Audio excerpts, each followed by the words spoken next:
سب سے پہلے تو میں آپ کو یہ بتاؤں گی کہ انفرٹیلیٹی بیسیکلی کیا ہے۔ انفرٹیلیٹی یا بانجھ پن جو ہے وہ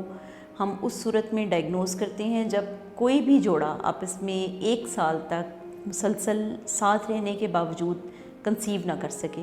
یعنی کہ ایک کپل جو ہے وہ اکٹھے رہیں 1 سال اور continuous in protective sexual intercourse کریں اور اس کے باوجود پریگننسی نہ ہو سکے، تو اس صورت میں ہم 1 سال کے بعد ہم یہ کہتے ہیں کہ انفرٹیلیٹی یا بانجھ پن ہے، اور ہمیں اس کی جو تفتیشی ٹیسٹ ہوتے ہیں، انویسٹیگیشنز ہیں، وہ سٹارٹ کر دینی چاہیے 1 سال کے بعد۔ اب جو ابھی جس ٹاپک پہ میں بات کرنے لگی ہوں وہ ہے ان ایکسپلینڈ انفرٹیلیٹی۔ سب سے پہلے تو بیسیکلی اس کا جو ہے وہ بیسک فزیولوجی پریگننسی کی سمجھنی بڑی ضروری ہے، کیونکہ پریگننسی تب ٹھہرتی ہے جب کہ ایک مرد کا جو سپرم ہے،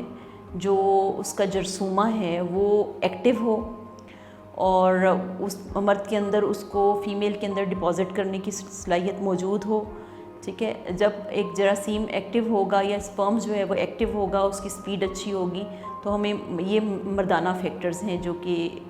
حمل کے لیے ضروری ہوتے ہیں۔ اس کے بعد ایک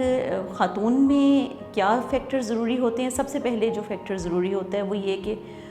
اس کا جو ایگ ہے، اووم جو ہے، انڈا جس کو ہم کہتے ہیں، وہ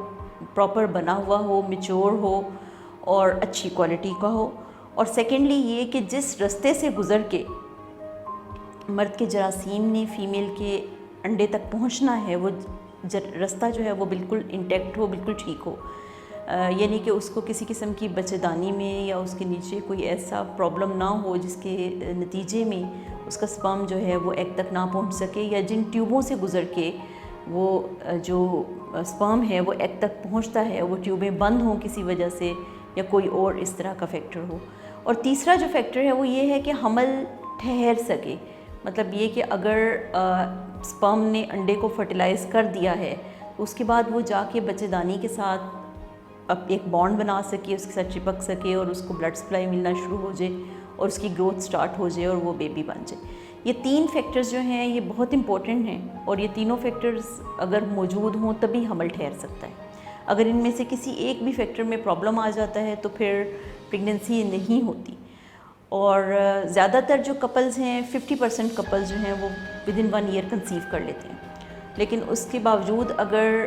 کنسیو نہ کر سکیں تو نیکسٹ ایئر میں جو ہے وہ 70 to 80% کپلز جو ہیں وہ کنسیو کر لیتے ہیں ودن 2 to 3 ایئرس۔ سو ہم اس کو انفرٹیلٹی نہیں کہہ سکتے اگر جو ہے وہ 1 سال تک کنسیو نہیں کیا اور انویسٹیگیشن ساری نارمل آ رہی ہیں۔ ان ایکسپلینڈ انفرٹیلیٹی وہ انفرٹیلیٹی ہے جس میں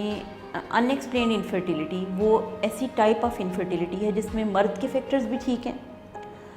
ایک عورت کے فیکٹرز بھی ٹھیک ہیں، اور کوئی ایسی بظاہر وجہ ٹیسٹوں میں ثابت نہیں ہو رہی، یعنی کہ تمام ٹیسٹ ہم نے ہسبینڈ کے بھی کروا لیے ہیں، وائف کے بھی کروا لیے ہیں، اور سارے ٹیسٹ نارمل ہیں، اس کے باوجود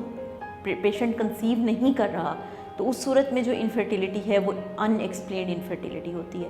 کسی بھی بانجھ پن کے لیے جو ہمارے پاس جو وجوہات ہیں کہ بانجھ پن کیوں ہوتا ہے، 25% جو ہے وہ مردانہ فیکٹرز ہوتے ہیں کہ مرد کے اندر کوئی مسئلہ آ رہا ہے، 25% جو ہیں وہ خاتون کے اندر کوئی مسئلہ آ رہا ہے، 25% کمبائنڈ فیکٹرز ہوتے ہیں کہ دونوں میں مرد اور عورت دونوں کے اندر کوئی مسئلہ آ رہا ہے، اور باقی جو 25% ہیں وہ ان ایکسپلینڈ انفرٹیلیٹی میں آ جاتے ہیں، جس میں کہ ہمیں کوئی وجہ سامنے نہیں آتی، مرد اور عورت دونوں کے ٹیسٹ ٹھیک ہوتے ہیں۔